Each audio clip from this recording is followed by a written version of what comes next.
ಅಂದ್ರೆ ನಿಮ್ಗೊಂದು ಉದಾಹರಣೆ, ಒಂದೇ ಉದಾಹರಣೆ ಹೇಳ್ತಾ ಇದ್ದೀನಿ. ಇದೇ ಊರದಾಗೆ ನಿಮ್ಗೆ ಕನ್ಯಾಗ ಹಚ್ಚಿ ಮಾಡಿದ್ರೆ ತಿಳ್ಕೊರಿ.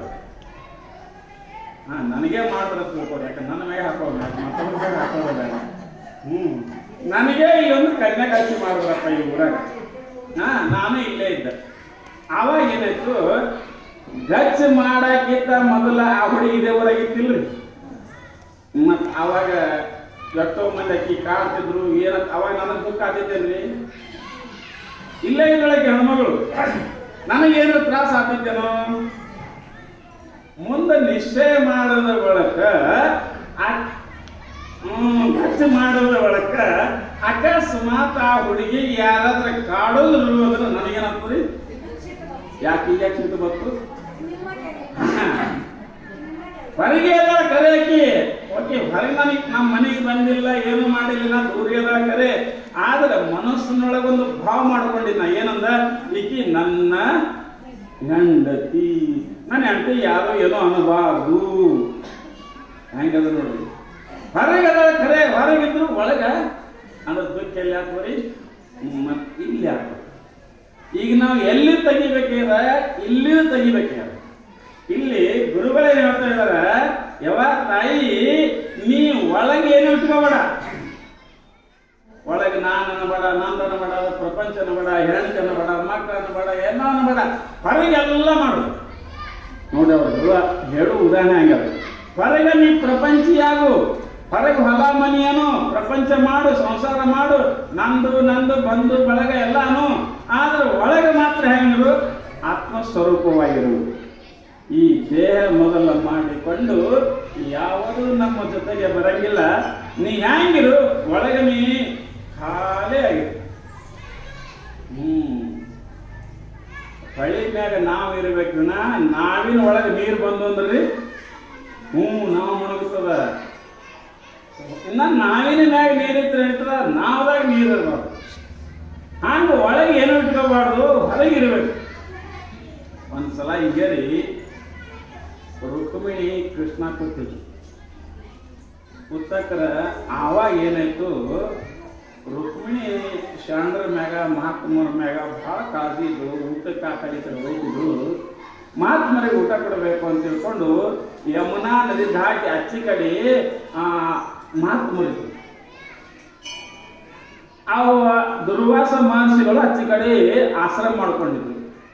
ಆವಾಗ ರುಕ್ಮಿಣಿಗಳು ಮತ್ತು ನಾ ದುರ್ವಾಸ ಮಹಾತ್ಮರಿ ಪ್ರಸಾದ ಪಟ್ಟು ಬರ್ತೀನಿ, ಎಡಿ ಪಟ್ಟು ಬರ್ತಾ ಹೋಗಿದ್ದು. ಆಯ್ತು ಹೋಗಿ ಬಾ ನಾವು. ಹೌದ್ರಿ, ನೀವೆಲ್ಲ ಹೇಳ್ತೀರಿ ಹೋಗಿ ಬಾ ಅಂತೇಳಿ. ಅದು ಹೊಳಿ ತುಂಬ ಇರ್ಲಿಕ್ಕತ್ತದ. ಹೆಂಗ್ರಿ ಅಂದಳಕಿ, ಯಾರು ರುಕ್ಮಿಣಿ ಕೃಷ್ಣಗ. ಕೃಷ್ಣಂದ ನೋಡು, ನೀ ಹೊಳಿದಲ್ಲಿ ಹೋಗಿ ನಿಂದ್ರು, ನಿತ್ಯನ ಮಾಡು. ಒಂದು ವೇಳೆ ಶ್ರೀಕೃಷ್ಣ ಪರಮಾತ್ಮ ಬ್ರಹ್ಮಚಾರಿಯಾಗಿದ್ರ ಹೊಳಿ ಯಮುನ ವಾಣಿ ಹಾದಿ ಬಿಡುವಂತನು. ಏನ್ರಿ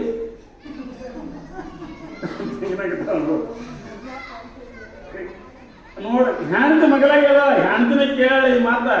ಆ ಹೆಣ್ತಿ ಹೇಳ್ತಾರೆ ಇವ್ರು ಏನಂತ, ಕೃಷ್ಣ ಪರಮಾತ್ಮ ಬ್ರಹ್ಮಚಾರಿ. ಅತಿ ಬಾಯ್ ಬಡ್ಕೊಂಡು ಹೇಳ್ಬಾರ್ದು, ಏನ್ ಹೇಳಕತ್ತೀರಿ ನೀವು ಅಂದ. ಯಾಕ ನಾವು ಅಲ್ರಿ, ಒಂದಲ್ಲ ಎರಡಲ್ಲ 3, 4, 10, 15 ಸಾಲ ಹೆಂಡ್ರಿ ಮಾಡ್ಕೊಂಡ್ರಿ, ಕೆಲ ಮೂರ್ ಮಾಡ್ಕೊಂಡು ನಾ ಮದುವೆ ಮಾಡ್ಕೊಂಡಿಲ್ಲ, ಬ್ರಹ್ಮಚಾರಿ ಆಗಿರ್ತೀರಿ, ಹ್ಯಾಂಗಿದು ಅಂದ್ರು. ಇಲ್ಲ ಇಲ್ಲಲ್ಲ, ನೀವು ಹೋಗಿ ಹೇಳಿ ನೋಡಿ ಬಿಡ್ತದಲ್ಲ. ಆವಾಗ ಏನಾಯ್ತು, ಆಯ್ತು ಇನ್ನು ಗಂಟ ಹೇಳೋಣ ತಿಳ್ಕೊಂಡು ಎಲ್ಲ ಎಡಿ ತೊಗೊಂಡ್ಲು, ಅಡಿಗೆ ತೊಗೊಂಡು ಎಲ್ಲ ಬುಟ್ಟೆ ತುಂಬ್ಕೊಂಡು ಹೊಳೆದಂಡಿ ಹೋದಳು.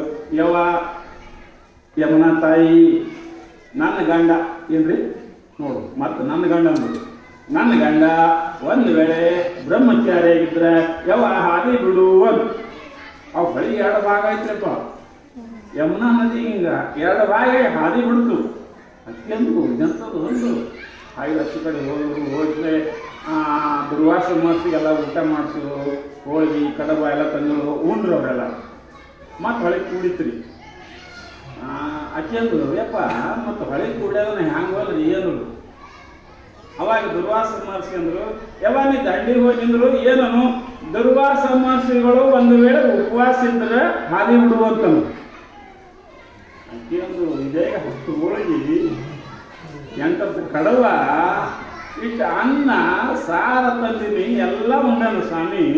ಏನಂತಾನ ಈಗ ಉಪವಾಸ ಇದ್ದಿದಂತಾನ. ಇದೆಂತದಂದ್ರೆ ಹ್ಯಾಂಗ್ರಿ ಅಪ್ಪ ಅಂದ್ರೆ ಇಲ್ಲ ನೀವು ಹೇಳಿ ನೋಡಿ ಬಿಡ್ತದಲ್ಲ.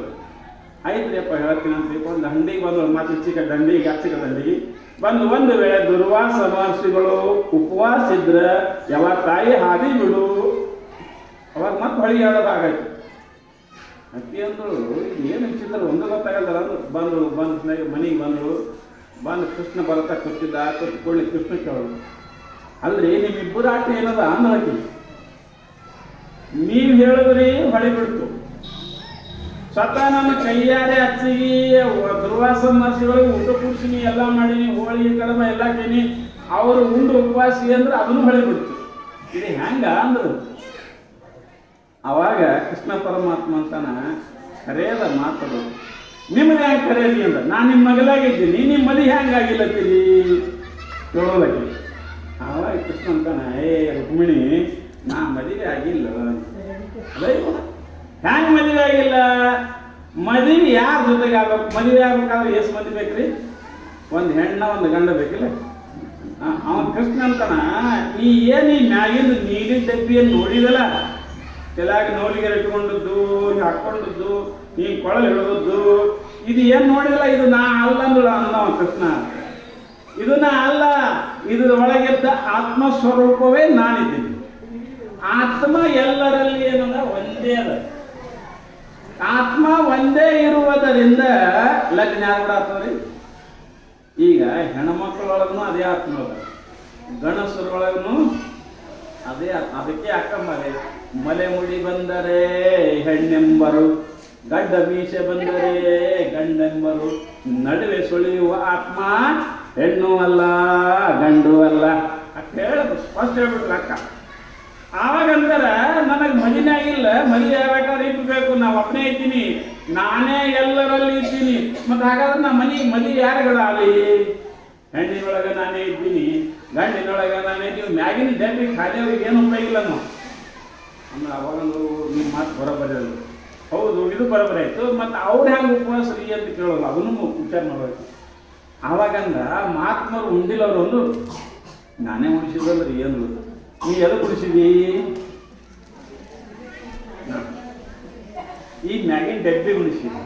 ಈಗ ನಾವು ದಿನ ಮುಂದೆ ಎದು ಕುಂತೇವ್ರಿ ಇದಕ್ಕೆ ಈ ತಿಪ್ಪಿ ದೊಡ್ಡ ಮಾಡೋಕ್ಕೆ ಚಲೋ ಹೊತ್ನಾಗ್ರಿ ದಮ್ ಮಾಡ್ತೇವೆ.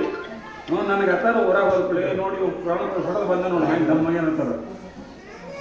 ನಾವು ಈ ಪ್ರೊಣಮಿಷನ್ ಹೋಗ್ತೇವಲ್ರಿ, ಕೆಲವೊಬ್ರು ಪರಿಚಯ ಇದ್ದವ್ರು ಕಾಡ್ತಾರೆ, ಯಾಕೆ ಮಸ್ತಾಗಿ ಬಂದ ನೋಡಿ.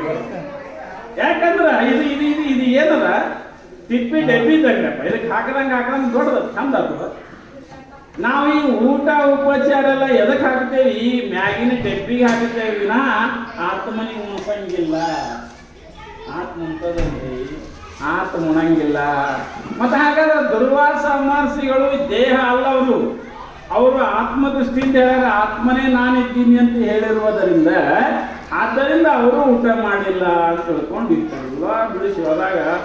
ಆವಾಗ ತಾಯಿ ಏನು ಮಾಡಿದ್ರು? ಒಪ್ಕೊಂಡು.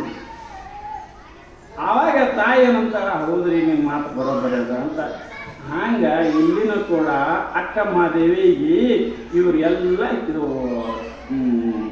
ಲಿಂಗಮ್ಮಗ ಗುರುಗಳು ವೀರಯ್ಯನವರು ಎಲ್ಲ ಹೇಳ್ತಾ ಇದ್ದಾರೆ. ಇಷ್ಟೆಲ್ಲ ಹೇಳೋದು ಕೂಡಲೇ ಆವಾಗ ಲಿಂಗಮ್ಮ ವಿಚಾರ ಮಾಡ್ತಾ ಇದ್ದಾಳ, ಗುರುನಾಥ ಎಲ್ಲ ಹೇಳಿಕೊಟ್ಟಲ್ಲ.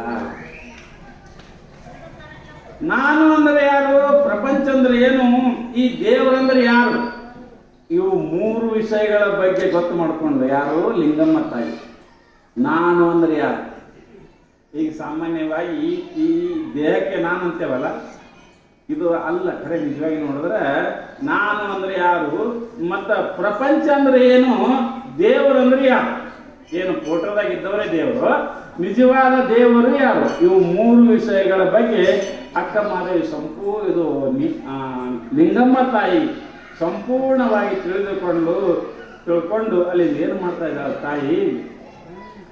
ಇನ್ನು ಹೋಗಬೇಕು ಆ ಕಡೆ ಅಂತ ತಿಳ್ಕೊಂಡು ತಾಯಿ ಏನು ಮಾಡ್ತಾಳೆ, ಕೊನೆಯದಾಗಿ ಗುರುಗಳಿಗೆ ನಮಸ್ಕಾರ ಮಾಡಿ, ಹೇ ಗುರುನಾಥ, ಇಲ್ಲಿವರೆಗೆ ನನಗೆ ಜ್ಞಾನೋಪದೇಶ ಮಾಡಿದಿ, ಏನಾದರೂ ಗುರು ಕಾಣಿಕೆ ಅಥವಾ ಧಾನ್ಯ ಅಥವಾ ಹಣ ಏನಾದರೂ ತಗೋಗುರುನಾಥ ಹಂಗೆ ಹೋಗಲಿ, ನಾನು ನಿನಗೆ ಏನಾದರೂ ಗುರು ಕಾಣಿಕೆಯನ್ನು ಕೊಡ್ತೀನಿ ಅಂತ ಅಥವಾ ಯಾರೋ ಲಿಂಗಮ್ಮ ವೀರಯ್ಯವರಿಗೆ. ಅವಾಗ ವೀರಯ್ಯವರಂತಾರ, ತಾಯಿ ನನಗೇನು ಬೇಡವಾ, ನನಗೇನು ಅವಶ್ಯಕತೆ ಇಲ್ಲ, ನೀ ಜಗನ್ ಮಾತ್ರ ಇದ್ದಿ, ನಿನ್ನಿಂದ ನಾವೆಲ್ಲರೂ ಬದುಕಿದ್ದೇವೆ, ಈಗ ನೀ ಎಲ್ಲ ಕೊಟ್ಟಿದ್ದೇವ ನಮಗೆ, ಸುಮ್ಮನೆ ನಿಮಿತ್ತಕ್ಕಾಗಿ ನೀನು ಕೂಸಾಗಿದ್ದೀವಿ ನಾ, ನೀನು ಎಲ್ಲ ಕೊಟ್ಟಿದ್ದ ತಾಯಿ, ನನಗೇನು ಬೇಡ, ನೀ ಏನು ಮಾಡು ಅಂತ ಕೇಳಿದ್ರೆ ಈ ನಾನು ಕಲಿಸಿದ ವಿದ್ಯೆಯನ್ನ ಎಲ್ಲ ಕಡೆ ಹೇಳು ತಾಯಿ, ಬಡವರಿಗೆ, ರೋಗಿಗಳಿಗೆ, ಕಷ್ಟ ಬಂದವರಿಗೆ ಅಥವಾ ನಿನ್ನ ಹತ್ರ ಯಾರಾದರೂ ಬಂದ್ರೆ ಅವರನ್ನ ಕಾಲೇ ಕೈಲಿ ಕಳಿಸಬೇಡ, ಇದೊಂದು ನೀ ಪಾಲಿಸು. ಯಾರಾದರೂ ರೋಗಿಗಳು ಬಂದ್ರೆ, ಯಾರಾದರೂ ಕಷ್ಟದಿಂದ ಬಂದ್ರೆ, ಯಾರಾದರೂ ಬೇಡವರು ಬಂದ್ರೆ, ಏನೇ ಬಂದರೂ ಕೂಡ ನಿನ್ನ ಹತ್ತಿರ ಬಂದ್ರೆ ಯಾರನ್ನ ಕಾಲೇ ಕಳಿಸ್ಬೇಡ ತಾಯಿ, ಇದೇ ನನಗೆ ಗುರುದಕ್ಷಿಣೆ ನೀ ಕೊಟ್ಟದ್ದು ಅಂತ ಗುರುಗಳು ಹೇಳ್ತಾ ಇದ್ದಾರೆ. ಆವಾಗ ತಾಯಿ ಲಿಂಗಮ್ಮ ಗುರುಗಳಿಗೆ ಸಾಷ್ಟಾಂಗ ನಮಸ್ಕಾರ ಹಾಕಿ, ಯಪ್ಪ ಆಗ್ಲಿ ತಾವು ಹೇಳದಂತೆ ಮಾಡ್ತೀನಿ ಅಂತ ತಿಳ್ಕೊಂಡು ಇಲ್ಲಿ ಲಿಂಗಮ್ಮ ತಾಯಿ ಏನು ಮಾಡ್ತಾ ಇದ್ದಾಳ, ತನಗ ಆನಂದವಾಗಿ ಆ ತಾಯಿ ಒಂದು ವಚನ ಅಂತ ಏನಂತಂದ್ರ, ನರ ಜನ್ಮವ ತೊಡೆದು ಹರ ಜನ್ಮವ ಮಾಡಿದ ಗುರುವೇ, ಭವ ಬಂಧನವ ಬಿಡಿಸಿ ಪರಮ ಸುಖವ ತೋರಿದ ಗುರುವೇ, ಭವಿ ಎಂಬುದು ತೊಡೆದು ಭಕ್ತನೆಂದೆನಿಸಿದ ಗುರುವೇ, ಚನ್ನ ಮಲ್ಲಿಕಾರ್ಜುನನ ತಂದೆನ್ನ ಕೈವಶಕ್ಕೆ ಕೊಟ್ಟ ಗುರುವೇ, ಶರಣು ಶರಣಾರ್ಥಿ. ನೋಡ್ರಿ ಅಕ್ಕಮಾರಿ ಅಂದದ ವಚನ. ಆಕೆ ಗುರುವಿನನ್ನ ವರ್ಣನೆ ಮಾಡ್ತಾಳೆ, ನರ ಜನ್ಮವ ತೊಡೆದು ಹರ ಜನ್ಮವ ಮಾಡಿದ ಗುರುವೇ. ಈಗ ಸಿದ್ಧಾರೂಢರು ದೇವರಾದರಲ್ರಿ, ಮತ್ತೆ ಇವ್ರಿಗೆ ದೇವರು ಯಾರು ಮಾಡಿದ್ರು? ಗುರುಗಳೇ ಮಾಡಿದ್ರಲ್ಲ. ತಾಯಿ ಹೊಟ್ಟೆಯಿಂದ ಬಂದಂತ ಸಿದ್ಧಾರೂಢರು ಗಜದಂಡ ಸ್ವಾಮಿಗಳಿಗೆ ಗುರು ಮಾಡ್ಕೊಂಡು ಈಗ ಅವ್ರ ದೇವರ ಮಾಡಿದ್ರಿಲ್ಲ ಗುರುಗಳು. ಹಂಗ ಅದಕ್ಕತ್ತಾರ, ನರ ಜನ್ಮವ ತೊಡೆದು ಹರ ಜನ್ಮವ ಮಾಡಿದ ಗುರುವೇ ಪರಮಾತ್ಮ. ಹೇ ಸದ್ಗುರುನಾಥ, ನಾ ಮನುಷ್ಯ ಅಂತ ತಿಳ್ಕೊಂಡಿದ್ದೆ, ಅದನ್ನ ಹೋಗಲಾಡಿಸಿ ನನಗೆ ದೇವರು ಮಾಡ್ರಿ. ಭವ ಬಂಧನವ ಬಡಿಸಿ ಪರಮ ಸುಖವ ತೋರಿದ ಗುರುವೇ, ನಾ ಹುಟ್ಟವಳು ಸಾಯವಳು ಅಂತ ನಾ ತಿಳ್ಕೊಂಡಿದ್ದ, ಅದನ್ನ ಬಿಡಿಸಿ ಸುಖ ಸ್ವರೂಪ ಅಂತ ಹೇಳಿದೆ. ಭವಿ ಎಂಬುದು ತೊಡೆದು ಭಕ್ತನೆಂದೆನಿಸಿದ ಗುರುವೇ. ಗುರುನಾಥ ಏನ ಮಾಡ್ತಾನಂದ್ರ, ನಾವು ಹುಟ್ಟುತ್ತೇವಿ ಅನ್ನೋದು ಬಿಡಿಸಿ ಭಕ್ತ ಮಾಡಿ ಇಡ್ತಾನ ನಮಗ. ಅದಕ್ಕೆ ಚನ್ನ ಮಲ್ಲಿಕಾರ್ಜುನನ ತಂದೆನ್ನ ಕೈವಶಕ್ಕೆ ಕೊಟ್ಟ ಗುರುವೇ, ಶರಣ ಶರಣಾರ್ಥಿ. ಹೇ ಗುರುನಾಥ, ನಾ ದೇವರ ಸಲುವಾಗಿ ಅಲ್ಲಿ ಇಲ್ಲಿ ತಿರುಗಾಡ್ತಾ ಇದ್ದ, ಗುಡಿಯಾಗ ಆದನೇನು, ಎಲ್ಲರ ಮಠದಾಗ ಆದನೇನು, ಎಲ್ಲರ ಹಾನೇನು, ಯಾವ್ರಾಗ ಆದನು, ತೀರ್ಥ ಕ್ಷೇತ್ರದಾಗ ಆದನು, ಎಲ್ಲ ಕಡೆ ತಿರುಗಾಡ್ತಿದ್ದ. ಅದು ಎಲ್ಲವನ್ನ ಬಿಡಿಸಿ ಗುರುನಾಥ ಇಲ್ಲೇ ದೇವರದನಂತ ತಿಳಿಸಿಕೊಟ್ಟಿದೆ ಅಂತ ತಿಳ್ಕೊಂಡು ಆ ತಾಯಿ ಏನು ಮಾಡ್ತಾ ಇದ್ದಾಳ, ಗುರುವಿನ ವರ್ಣನೆಯನ್ನ ಮಾಡಿ ಆ ತಾಯಿ ಮನೆಗೆ ಬರ್ತಾ ಇದ್ದಾಳೆ. ಯಾರು? ಲಿಂಗಮ್ಮ ತಾಯಿ. ಸಾಮಾನ್ಯವಾಗಿ ತಾಯಿ ಮನೆಗೆ ಬಂದ ಕೂಡಲೇ ತಂದೆ ತಾಯಿಗಳಿಗೆ ಬಹಳ ಸಂತೋಷ ಆಗುತ್ತೆ. ಯಾರಿಗೆ? ಅನಂತರಾಯ ಮತ್ತು ಶಿರಸಮ್ಮ ತಾಯಿ. ಮಗಳು ವಿದ್ಯಾಭ್ಯಾಸ ಕಲಿತು ಬಂದಿದ್ದಾಳ ಅಂತ ತಿಳ್ಕೊಂಡು ಬಹಳ ಸಂತೋಷ ಆಗ್ತದ. ಆಕೆ ಏನೇ ಎಲ್ಲ ವ್ಯವಸ್ಥೆ ಮಾಡೋದು, ಆಕೆ ಎಲ್ಲ ಅನುಕೂಲ ಮಾಡಿಕೊಡೋದು ಮಾಡ್ತಾ ಇದ್ದಾಳ. ತಾಯಿ ಸಾಧನೆಯನ್ನ ಪ್ರಾರಂಭ ಮಾಡ್ತಾ ಇದ್ದಾಳೆ. ಯಾಕೆ? ಗುರುಪಟ್ಟ ಮಂತ್ರವನ್ನು ನಾವು ಸಾಧನ ಮಾಡಬೇಕು. ಸಾಧನ ಮಾಡಲಾರದೆ ಸಿಗಂಗಿಲ್ಲ. ಬರೀ ಕೇಳಿ ನಾವು ಬಿಡ್ತೇವಿ ಅಂದ್ರೆ ಜ್ಞಾನ ಆಗೋಲ್ಲ. ಕೇಳಿದ್ದನ್ನ ನಾವು ನಿತ್ಯ ಮಾಡಲು ಪ್ರಯತ್ನ ಮಾಡಬೇಕು. ಹಾಗಾಗಿ ತಾಯಿ ಏನು ಮಾಡ್ತಾ ಇದ್ದಾಳೆ, ಇಲ್ಲಿ ಜಪ ತಪ ಯೋಗ ಸಾಧನೆಯನ್ನ ಸಿದ್ಧಿಯನ್ನ ಪಡೆದುಕೊಂಡು ತಾಯಿ ಏನ್ ಮಾಡ್ತಾ ಇದ್ದಾಳೆ, ಜಪ ಮಾಡ್ತಾ ಇದ್ದಾಳೆ. ಈಗ ನೋಡ್ರಿ, ಈಗ 102 ಸಲ ನೀವು ಅಂತೀರಲ್ಲ ಓಂ ನಮಃ ಶಿವಾಯ, ಇದು ಬಹಳ ಮಹತ್ವದ ರೀ. ಇದು ನಿಮ್ಗೆ ಒಂದಲ್ಲ ಒಂದು ದಿವಸ ಉಪಯೋಗ ಬರ್ತದೆ. 1 ತಿಂಗಳ ತರ ಅಂದ್ರಿ ಅಂದ್ರೆ ಖರೆ ಯಾವಾಗಲೂ ಅನ್ಬೇಕು. ಇನ್ನು ಯಾವಾಗಲೂ ನೀವು ಅನ್ನಂಗಿಲ್ಲ ಅಂತ ತಿಳ್ಕೊಂಡು ಇದು 1 ತಿಂಗಳವೇ ನಿಮ್ಮ ಬಾಯಿಯಿಂದ ಬರಲಿ. ಓಂ ನಮಃ ಶಿವಾಯ ಈ ಪರಮಾತ್ಮನ ನಾಮಸ್ಮರಣೆ ಜಪ ಮಾಡಬೇಕು. ಯಜ್ಞಾನಾಂ ಜಪ ಯಜ್ಞೋಸ್ಮಿ ಅಂತ ಹೇಳೋದು ಗೀತಾದಾಗ. ಯಜ್ಞದಲ್ಲಿ ಎಲ್ಲಕ್ಕಿಂತ ಶ್ರೇಷ್ಠವಾದ ಯಜ್ಞ ಯಾವುದು ಅಂದ್ರೆ ಪರಮಾತ್ಮನ ನಾಮಸ್ಮರಣೆ ಮಾಡು ಜಪಯಜ್ಞ. ಮತ್ತು ತಪ ಯೋಗ ಸಾಧನೆಗಳನ್ನ ಇಲ್ಲಿ ತಾಯಿ ಪಡ್ಕೊಂಡು ಏನಾದಳು ಶಿವಶರಣೆಯಾದಳು. ಇಲ್ಲಿ ಲಿಂಗಮ್ಮ ತಾಯಿ ಮುಂದೆ ಏನು ಅನ್ಸ್ಕೊಂಡು ಉಮ್ರಾಣಿ ಊರೊಳಗ ಈಕಿ ಎಲ್ಲರೂ ಶಿವಶರಣೆ ಅಲ್ಲಕತ್ರು. ಅಲ್ಲಿಂದ ಮುಂದ ದಯಾ ದಾನ ಧರ್ಮಗಳನ್ನ ಮಾಡುವುದರಿಂದ ಎಲ್ಲ ಬಡವರ ಮ್ಯಾಗ ದಯ ತೋರ್ಲಕತ್ರು. ತನಗೆ ಎಷ್ಟು ಸಾಧ್ಯ ಆಗ್ತದ ದಾನ ಮಾಡಕತ್ರು. ಇವೆಲ್ಲ ಮಾಡುವುದರಿಂದ ಧರ್ಮ ದೇವತೆ ಅಂತ ಅನ್ಸ್ಕೊಂಡು ತಾಯಿ ಮುಂದೆ ಜನರ ಸಂಕಷ್ಟಗಳನ್ನು ಪರಿಹರಿಸುವುದರಿಂದ ತಾಯಿ ಏನಾಗ್ತದ ಕರುಣಾಮಯಿ ಉಮರಾಣಿಯ ತಾಯಿ ಆಗ್ತಾ ಇದ್ದಾಳ. ಇಷ್ಟೆಲ್ಲ ಊರಾಗೆ ಪ್ರಸಿದ್ಧ ಅವರು ಇದ್ದೂರಾಗೆ ಉಮ್ರಾಣಿ ಒಳಗೆ ಇಷ್ಟೆಲ್ಲ ದಿನಾಲೂ ಮಾಡ್ತಾ ಇದ್ರು. ನೋಡ್ರಿ, ಸಾಮಾನ್ಯವಾಗಿ ಈ ಮಾರ್ಗಕ್ಕೆ ನಾವು ಬರಬೇಕಾದ್ರೆ ಪರಮಾತ್ಮನ ಮಾರ್ಗಕ್ಕೆ ಬರಬೇಕಾದ್ರೆ ಒಂದರ ಕಷ್ಟ ಬರ್ತಾವ್ರಿ. ನಾವು ಅದನ್ನು ಸಹನ ಮಾಡ್ಕೊಂಡು ಬರ್ಬೇಕಂಗೆ. ಈಗ ನಾವು ಸಂಸಾರಕ್ಕೆ ಎಷ್ಟು ಕಷ್ಟ ಪಡ್ತೇವ್ರಿ, ಗಟ್ಟು ಹೈರಾಣ ಆಗ್ತೇವೆ. ಅಂದ್ರೂ ಸಂಸಾರ ಬಿಡಂಗಿಲ್ಲ. ಮತ್ತೆ ಹಂಗೆ ಹೆಂಡ್ರು ಮಕ್ಕಳು ಹೊಲ ಮನೆ ಬಡ್ದಾಡ್ತೇವೆ. ಹಂಗೆ ಒಂದು ವರ್ಷ ಹೊಲ ಬೆಳೆಲಿಲ್ಲ ಅಂದ್ರೆ ಮುಂದಿನ ವರ್ಷನೇ ಮತ್ತೆ ಬಿತ್ತೇವೆ. ಹಂಗೆ ಕಷ್ಟ ಪಡ್ತೇವೆ ಸಂಸಾರದಾಗ. ಹಂಗೆ ಇಲ್ಲಿನೂ ಕೂಡ ಏನದ ಶಾಸ್ತ್ರದ ಮೇಲೆ ಗುರುವಿನ ಮೇಲೆ ವಿಶ್ವಾಸ ಇಟ್ಟು ನಾವು ಪ್ರಯತ್ನ ಪಡಬೇಕು. ಸುಮ್ಮನೆ ಕೇಳಿ ಹೋದ್ರೆ ಆಗಂಗಿಲ್ಲ. ನಾವು ಅದಕ್ಕೊಂದು ಸ್ವಲ್ಪ ಸಾಧನೆ ಮಾಡಬೇಕು. ಅಪ್ಪ ಹಿಂಗೆ ಏನು ಮಾಡತ್ರಿ ಗುರುಗಳ ಬಲಕ ಎದಕ್ಕೆ ಹೋಗಿದ್ದ ಅಂದ್ರೆ ಅವನಿಗೆ ಮಕ್ಕಳು ಬೇಕಾಗಿತ್ತು. ಊರಾಗೆಲ್ಲ ಸ್ವಾಮಿಗಳು ಮಕ್ಕಳು ಕೊಡ್ತಾರ ಅನ್ನೋ ಹೋದ ಗುರುಗಳ ಬಲೆ. ಹೋಗಿಯಪ್ಪ ನನಗೆ ಮಕ್ಕಳು ಬೇಕಾಗ್ಯಾವ್ರಿ ಅಂತ. ಅವು ಗುರುಗಳು ಹೀಗೆ ನೋಡಿದ್ರು. ಆಯ್ತಪ್ಪ ಮಕ್ಕಳು ಕೊಡ್ತೀನಿ, ನೀವೊಂದು 5-6 ಸೋಮವಾರ ನೀ ಬಂದು ತೆಂಗಿನಕಾಯಿ ಹೊಡ್ಕೊಂಡು ಹೋಗು. 5-6 ಸೋಮವಾರ ಬಿಡಬೇಡ, ತಪ್ಪದೆ 6 ಸೋಮವಾರ ಬಾ ಅಂತ. ಆಯ್ತ್ರಿಯಪ್ಪ ಅಂತ ತಿಳ್ಕೊಂಡು ಹಾಗೆ ಸೋಮವಾರಕ್ಕೊಂದು ಬರವ, ಕಾಯಿ ಹೊಡ್ಕೊಳ ಹೋಗವ. ಏನೋ ಗದ್ದಲ್ದಾಗ ಒಂದು ಸೋಮವಾರ ತಪ್ಪ್ರಿ ಅವನು. 6 ಸೋಮವಾರ ಮುಗಿದು ಕೂಡಲೇ ಗುರುಗಳ ಬಲ್ಲೆಗೆ ಬಂದ. ಯಪ್ಪ ಮಕ್ಕಳೇ ಆಲಿಲ್ರಿ ಅಂದ್ರು. ಅವ್ರು ಹಿಂಗೆ ವಿಚಾರ ಮಾಡಿದ್ರು, ಯಾಕೆ ಮತ್ತು ನೀವು ಒಟ್ಟು ಸೋಮವಾರ ಬಂದಿದ್ದೇನು? ಇಲ್ರಿ ಅಪ್ಪ, ಒಂದು ಸೋಮವಾರ ತಪ್ಪ್ಯದ ನೀ ಅಂದ್ರು. ಮತ್ತೆ 6 ಸೋಮವಾರ ಬಾ ಅಂದ್ರು. ನೀ ತಪ್ಪಿದ ಅನ್ಬೇಕು, ಮತ್ತೆ 6 ಸೋಮವಾರ ಬಾ. ಆಯ್ತು ಅಂತ ತಿಳ್ಕೊಂಡು ಈ ಸಲ ತಪ್ಪಿಸ್ಬಾರ್ದು ಅಂತ ತಿಳ್ಕೊಂಡು ಪ್ರತಿ ಸೋಮವಾರಕ್ಕೊಮ್ಮೆ ಬರವ, ಕಾಯಿ ಹೊಡ್ಕೊಳವ, ಅಪ್ಪರಿಗೆ ನಮಸ್ಕಾರ ಮಾಡಿ ಹೋಗವ. 6 ಸೋಮವಾರ ಮುಗಿದು ಕೂಡಲೇ ಅಲ್ಲಿಂದ ಹಿಂಗೆ ಮತ್ತೆ ಮೋತಿ ಸ್ನಾನ ಮಾಡ್ಕೊಂಡು ಮಠಕ್ಕೆ ಬಂದ. ಯಪ್ಪ ಮಕ್ಕಳೇ ಆಗಲ್ಲಾಗ್ಯವ್ರಿ ಯಪ್ಪ ಅಂದ. ನೀವು ಹೇಳ್ದಂಗೆ 6 ಸೋಮವಾರ ಬಂದೀನಿ, ತರಿಸ್ಕೊಂಡು ಬಂದೀನಿ, ಸ್ವಚ್ಛ ಬಂದೀನಿ, ಮಕ್ಕಳೇ ಆಗಲ್ಲಾಗ್ಯವ್ರು. ಗುರುಗಳು ಹಿಂಗಂದ್ರೆ ನನ್ನ ಮಾರ್ಕ್ಸ್ ಸುಳ್ಳಾಗಿದ್ದು, ನಾ ಯಾರಿಗೆ ಕೊಟ್ಟಿದ್ದೆಲ್ಲ ಖರೆ ಆಗ್ಯಾವ ಅದು ಹೀಗೆ ವಿಚಾರ ಮಾಡಿದ್ರು. ಹೌದಪ್ಪ, ನಿನ್ನ ಹೆಂಡತಿಯರೇ ನಡಿಲಿಕ್ಕೆ ಬಂದು ಎಷ್ಟು ವರ್ಷ ಆಯ್ತು ಮನೆಗೆ? ದೊಡ್ಡ ಕೆದಳ ಇಲ್ಲ ಹ್ಯಾಂಗ? ಮತ್ತು ಒಂದು ಸ್ವಲ್ಪ ತಕ್ಕೋಬೇಕಲ್ಲ ಅದು ಹಿಂದಿದ್ದು. ಯಾಕೆ ಮಕ್ಕಳಾಗಲ್ಲ ಅಂದ್ರೆ ಏನು ಕಾರಣ? ಗುರುಗಳು ಕೇಳಿದ್ರು. ನಿನ್ನ ಹೆಂಡತಿಯರೇ ನಡಿಲಿಕ್ಕೆ ಬಂದು ಎಷ್ಟು ವರ್ಷ ಆಗಪ್ಪ? ದೊಡ್ಡ ಕೇಳಲ್ಲ ಆನಂದ. ನನಗೆ ನಾ ಮದುವೆನೇ ಆಗಿಲ್ರಿ ಅನ್ನೋ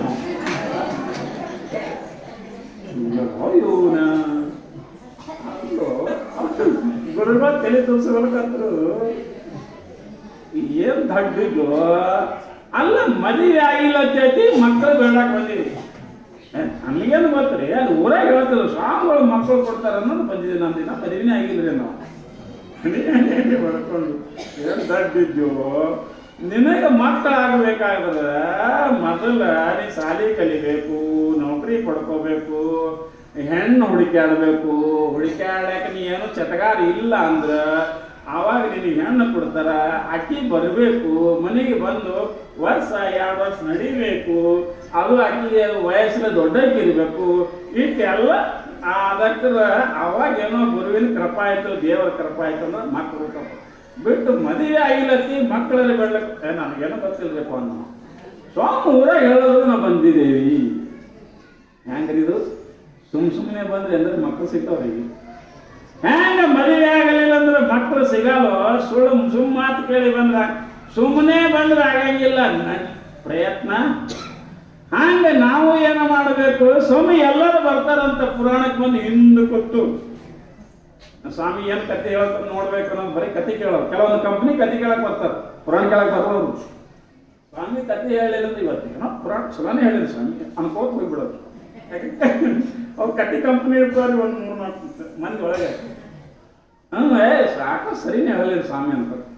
ಹಂಗ ಇಲ್ಲಿ ಏನದಂತ ಕೇಳಿದ್ರೆ ಸಾಮಾನ್ಯವ ಅದಕ್ಕೆ ಅಂತಾರೆ ಶಾಸ್ತ್ರ ಶ್ರದ್ಧಾವಾನ್ ಲಭತೆ ಜ್ಞಾನಂ ತತ್ಪರಃ ಸಂಯತೇಂದ್ರಿಯ ಜ್ಞಾನಂ ಲಬ್ಧ್ವಾ ಪರಂ ಶಾಂತಿಂ ಅಚಿರೇಣಾಧಿಗಚ್ಚತಿ. ಅರ್ಜುನ ಹೇಳೋಣ ಇದು ಪರಮಾತ್ಮ ಏನಂತ ಹೇಳೋಣ? ಶ್ರದ್ಧಾವಾನ್ ಲಭತೆ ಜ್ಞಾನಂ. ಯಾರಿಗೆ ಪರಮಾತ್ಮನ ಜ್ಞಾನ ಆಗ್ತಕ್ಕಂದ್ರೆ ಯಾರು ಗುರುವಿನ ಮೇಲೆ ಶ್ರದ್ಧೆ ಇಡ್ತಾರ, ಯಾರು ದೇವರ ಮೇಲೆ ಶ್ರದ್ಧೆ ಇಡ್ತಾರ, ವಿಶ್ವಾಸ ಇರ್ತಾರ, ಗುರುವೇ ಸರ್ವಸ್ವ ಅಂತ ನಂಬುತ್ತಾರ, ಅವರಿಗೆ ಜ್ಞಾನ ಆಗ್ತದ. ಬರೀ ಅಷ್ಟೇ ಅಲ್ಲ, ತತ್ಪರಃ ಸಂಯತೆ ಇಂದ್ರಿಯ. ಮುಂದೆ ಇನ್ನೊಂದು ಸ್ವಲ್ಪ ಹೇಳ್ಯಾರ ಮತ್ತವರು. ಮನುಷ್ಯ ಏನು ಮಾಡಬೇಕು? ತನ್ನ ಇಂದ್ರಿಯಗಳನ್ನು ಹತೋಟಿಯಲ್ಲಿ ಇಟ್ಕೋಬೇಕು. ಗುರುವಿನ ಮ್ಯಾಗ ಶ್ರದ್ಧೆ ಇರಬೇಕು, ತನ್ನ ಇಂದ್ರಿಯಗಳನ್ನು ಹತೋಟಿಯಲ್ಲಿ ಇಟ್ಕೋಬೇಕು. ಆವಾಗ ಅವನಿಗೆ ಜ್ಞಾನ ಆಗ್ತದ, ಅವನಿಗೆ ಪರಮ ಶಾಂತಿ ಸಿಗುತ್ತದ ಅಂತ ಹ್ಯಾಂಗ ಭಗವದ್ಗೀತೆಯಲ್ಲಿ ಹೇಳಿದಾರ, ಹಾಗೆ ಇಲ್ಲಿನೂ ಆ ಜಗನ್ಮಾತೆ ಏನು ಮಾಡಿದಳು? ಗುರುವಿನ ಮ್ಯಾಲ ವಿಶ್ವಾಸ ಇಟ್ಟು ಅದರಂತೆ ಶ್ರಮಪಟ್ಟು ಇಲ್ಲಿ ಏನಾದರೂ ತಾಯಿ ಉಮರಾಣಿಯ ಮಹಾಶರಣ ಮಾಡು. ಇಷ್ಟೆಲ್ಲ ಆಯ್ತು, ಎಲ್ಲ ಮಾಡಿದ್ರು. ಅನಂತರ ಮುಂದೆ ತಾಯಿ ಇನ್ನ ಹಾಗೇ ಎಲ್ಲರಿಗೆ ಕರೆದು ಹೇಳೋದು. ಈಗ ನಾ ಹೆಂಗೆ ಪುರಾಣ ಹೇಳಕತ್ತಿದ್ದೆ ಹಂಗೆ ಊರಾಗ ಹೆಣ್ಮಕ್ಳಿಗೆಲ್ಲ ಕೂಡಿಸಿ ಮಾಡಿಸಿ ಎಲ್ಲರಿಗೆ ಹೇಳೋದು, ತಿರ್ಗಾಡಿ ಹೇಳೋದು, ಎಲ್ಲರೂ ಕೇಳ್ರಪ್ಪ, ಎಲ್ಲರೂ ಮಾಡ್ರಿ ಅಂತ ಹಿಂಗೆ ದಿನಾಲೇ ಹೇಳಕತ್ತ. ಆ ತಾಯಿ ಗುರುಪಟ್ಟ ಉಪದೇಶವನ್ನ ಎಲ್ಲರಿಗೆ ಹೇಳತೊಡಗಿದಳು ಉಮ್ರಾಣಿಯಲ್ಲಿ. ಎಲ್ಲರಿಗೆ ಏನ್ ಹೇಳ್ತಾ ಇದ್ದಾರ? ತಮ್ಮಗಳ ನೀವು ಎಲ್ಲರ ಕಾಯಕ ಮಾಡ್ರಿಯಪ್ಪ, ಯಾರು ಕೆಲಸದ ಕುಂದ್ರಬಾಡ್ರಿ, ಎಲ್ಲರೂ ದುಡಿರಿ. ದುಡಿತವೆ ದುಡ್ಡಿನ ತಾಯಿ. ಅವು ಹೇಳಕತ್ತಳ್ರಿ ಲಿಂಗಮ್ಮ ತಾಯಿ. ಎಲ್ಲರಿಗೆ, ಹೆಣ್ಮಕ್ಳಿಗೆ, ಗಣಸರಿಗೆ ಎಲ್ಲಾರು ದುಡಿರಪ್ಪ. ಯಾಕಂದ್ರೆ ದುಡಿದ್ರೆ ಏನಾಗ್ತದ? ನಿಮ್ಮ ಹೆಂಡ್ರು ಮಕ್ಕಳು ಸುಖವಾಗಿರ್ತಾರ. ಯಾಕಂದ್ರೆ ದುಡಿದಾಗ ಮನುಷ್ಯನಿಗೆ ಅನ್ನ ಸಿಗುತ್ತದೆ, ದುಡಿದಾಗ ರೊಕ್ಕ ಸಿಗುತ್ತದೆ. ನಾವು ದುಡಿಲಿಲ್ಲ ಅಂದ್ರೆ ಏನೂ ಸಿಗಂಗಿಲ್ಲ. ಅದಕ್ಕೆ ಏನು ಮಾಡ್ರಿ? ದುಡಿರಪ್ಪ ಅಂತ ತಿಳ್ಕೊಂಡು ಇಲ್ಲಿ ತಾಯಿ ಏನ್ ಮಾಡ್ತಿದ್ರು? ಆಲಸ್ಯರಾಗಬೇಡ್ರಿ, ಈ ನಿಮ್ಗೆ ದೇವರ ಇಂಥ ಚಲೋ ಶರೀರ ಕೊಟ್ಟನ, ಬುದ್ಧಿ ಕೊಟ್ಟನ, ಮನಸ್ಸು ಕೊಟ್ಟನ, ಇದ್ರದ್ದು ಉಪಯೋಗ ತಪ್ಪರಪ್ಪ. ಸೋಮ್ ಎಲ್ಲರೂ ಬಿಡಿಸಿ ಅಲ್ಲಿ ಕೂತು ಕಟ್ಟಿನ ಇಲ್ಲಿ ಕೂತು ಆಯುಷ್ಯ ಹಾಳು ಮಾಡ್ಕೋಬಾಡ್ರಿ. ಸುಮ್ಮನೆ ಕಾಲವನ್ನು ಕಳೆದು ಸಾವುದು ಚಿತವೇ, ನೆಮ್ಮಿ ನಿಜವನ್ನು ಮುಕ್ತಿ ಒಡೆಯದೆ ಮನುಜ. ನಿಜಗೊಂಡು ಅಂದ್ರಿ ಮಾತು. ಸುಮ್ಮನೆ ಕಾಲ ಹರಣ ಮಾಡಬೇಡ್ರಿ.